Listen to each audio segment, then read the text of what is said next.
Oke, selanjutnya grafik order reaksi.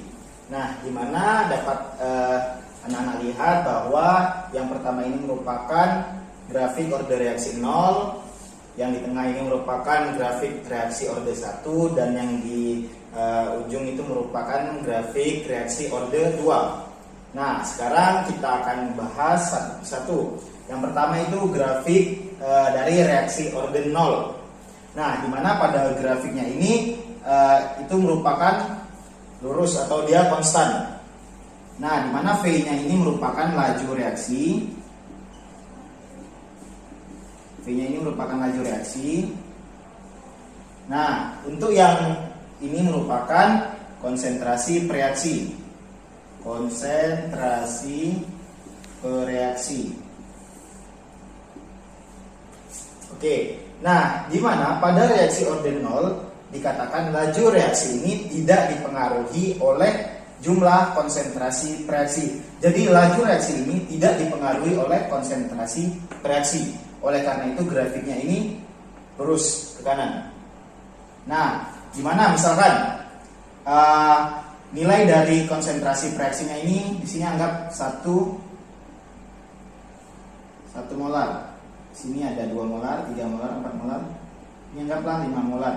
Nah, untuk laju reaksinya sendiri misalkan di sini 4 kali. Oke, jadi mau berapapun nilai dari konsentrasi pereaksi, mau berapapun nilainya, itu tidak akan berpengaruh terhadap laju reaksi. Oleh karena itu laju reaksi di sini mempunyai nilai mutlak 4 kali, seperti itu. Nah, sama seperti order reaksi 0, di sini juga merupakan laju reaksi, dan ini merupakan konsentrasi laju reaksi. Oh ya, sebelumnya untuk laju reaksi sendiri tetapan atau persamaannya itu nanti V sama dengan K. Nah, di mana V ini adalah laju reaksi dan K ini adalah tetapan laju reaksi. Tetapan laju reaksi. Nah, ini merupakan persamaan dari reaksi order 0.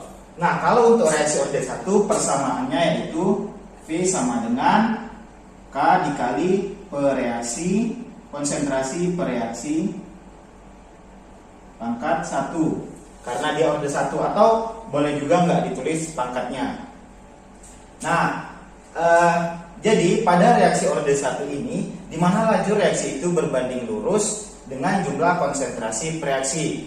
Nah, maksudnya jika misalnya reaksinya itu kita anggap 2 misalkan. Nah, oleh karena itu untuk laju reaksinya ini akan bernilai 2 kali juga. Nah, misalkan lagi reaksinya ini adalah 4 atau 4 molar. Nah, maka laju reaksinya ini juga akan menjadi 4 kali. Jadi dia sebanding atau berbanding lurus. Nah, misalkan nih di sini 2. Nah, maka untuk laju reaksinya ini akan juga bernilai 2 kali, maupun misalnya di sini itu konsentrasinya itu adalah 5 molar, maka laju reaksinya ini juga akan menjadi 5 kali. Nah, itu untuk reaksi order 1 dan order 0. Nah, untuk reaksi order 2 itu persamaannya nanti akan menjadi V sama dengan K dikali konsentrasi pereaksi pangkat 2.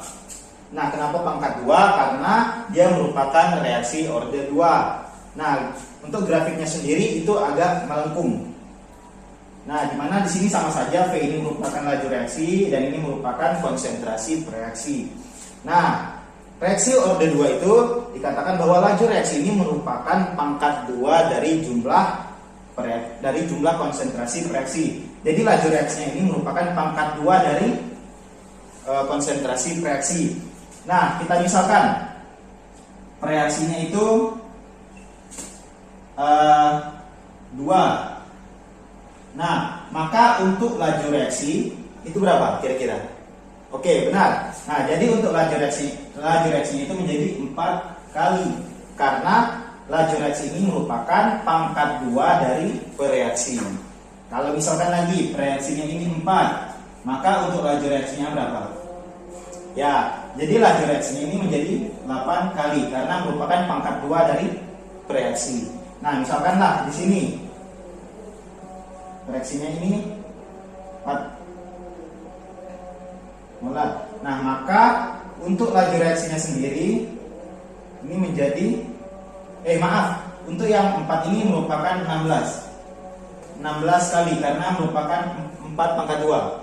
Nah, kalau misalkan konsentrasi reaksinya ini 4 molar, maka laju reaksinya ini menjadi 16 kali. Nah, seperti itu.